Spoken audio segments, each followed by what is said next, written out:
Assalamualaikum warahmatullahi wabarakatuh.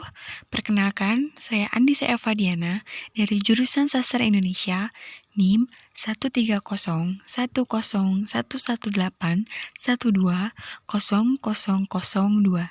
Di sini, saya akan menjelaskan mengenai tari ronggeng, salah satu kesenian khas dari Jawa Barat.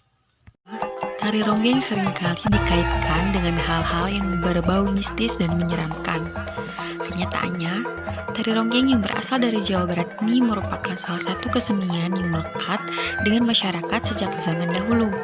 Walaupun pernah dianggap sebagai suatu kesenian yang negatif dan melanggar norma masyarakat. Kesenian tari ronggeng tidak hanya berkembang di wilayah Jawa Barat saja, tapi juga di daerah Sumatera dan Semenanjung Malaya. Menurut sejarah, tarian ini berasal dari kisah penyawaran Dewi Siti Semboja bersama dayangnya yang sedang mencari perampok yang telah membunuh kekasihnya untuk membalaskan dendam. Kisah tersebut diperkuat dengan ditemukannya sebuah candi di daerah Pamarican, yang mana di sekitar lokasi tersebut ditemukan batu yang berbentuk mirip kenong, yaitu alat musik sejenis gong yang mengiringi tari ronggeng. Penemuan tersebut kemudian dipercaya sebagai awal mula terciptanya tari ronggeng. Dulu, pertunjukan tari ronggeng digunakan sebagai media hiburan masyarakat yang dilakukan secara berkeliling. Namun, banyak yang menganggap bahwa tarian ini merupakan bentuk prostitusi karena gerakan-gerakannya yang intim dan erotis. Seiring berjalannya waktu, tari ronggeng telah banyak ditampilkan pada acara-acara hajatan seperti pesta pernikahan dan hitanan dengan penampilan yang telah disesuaikan. Bahkan, tak jarang tarian ini juga dijadikan sebagai tarian selamat datang untuk menyambut tamu.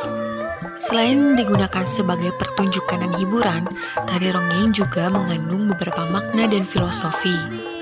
Tari ronggeng mengandung unsur dinamisme yang ditandai dengan beberapa anggota yang memiliki satu benda khusus sebagai penangkal bahaya dan malapetaka.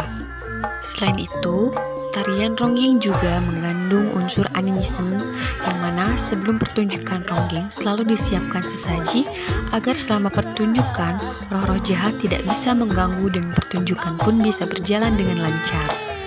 Selain itu, tari ronggeng seringkali dihubungkan sesuatu yang berbau magis.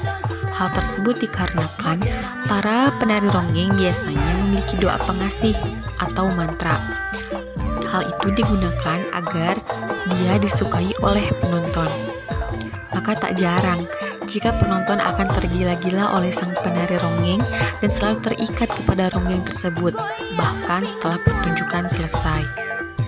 Pada tariannya, tari ronggeng menggunakan gerakan yang lincah, luas, dan berenergi.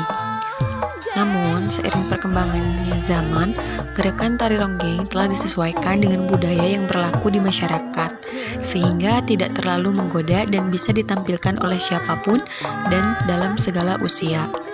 Penyesuaian tersebut beralasan agar tari ronggeng bisa ditampilkan di segala acara dan menjadi bagian dari kesenian Indonesia yang dapat dilestarikan walaupun saat ini tari ronggeng sudah jarang ditemui. Dalam pertunjukannya, tari ronggeng diiringi oleh pengibing yang terdiri dari sinden, sekelompok lelaki yang mengenakan sarung, dan penabuh gamelan. Alat musik yang digunakan untuk mengiringi tarian ronggeng adalah gong, tabuhan kendang, dan boning, yang menciptakan irama khas dan menggetarkan hati. Dalam tari ronggeng, terdapat sebuah aturan tertentu, yaitu pada saat pertunjukan ronggeng, antara penari dan pengibing tidak boleh ada kontak atau interaksi secara langsung. Selain itu, mereka juga diharuskan memiliki ketahanan fisik yang kuat, karena pertunjukan tari ronggeng bisa berlangsung hingga berjam-jam. Ronggeng juga diiringi oleh tembang-tembang. Banyak masyarakat yang beranggapan bahwa tembang tersebut mirip dengan bentuk tembang Sunda Delu yang sulit untuk ditranskripsikan dan ditulis notasinya, sehingga saat ini ronggeng yang bisa menyanyikannya. Penari utama ronggeng merupakan seorang wanita yang memakai pakaian adat Jawa berupa kebaya dan kain batik atau kebat, serta sehelai selendang yang digunakan untuk menarik penonton laki-laki untuk diajak menari bersama.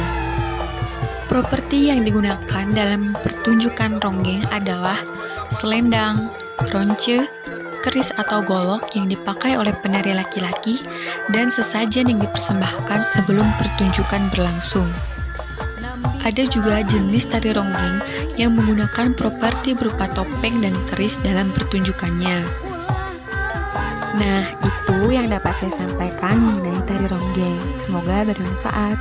Wassalamualaikum warahmatullahi wabarakatuh.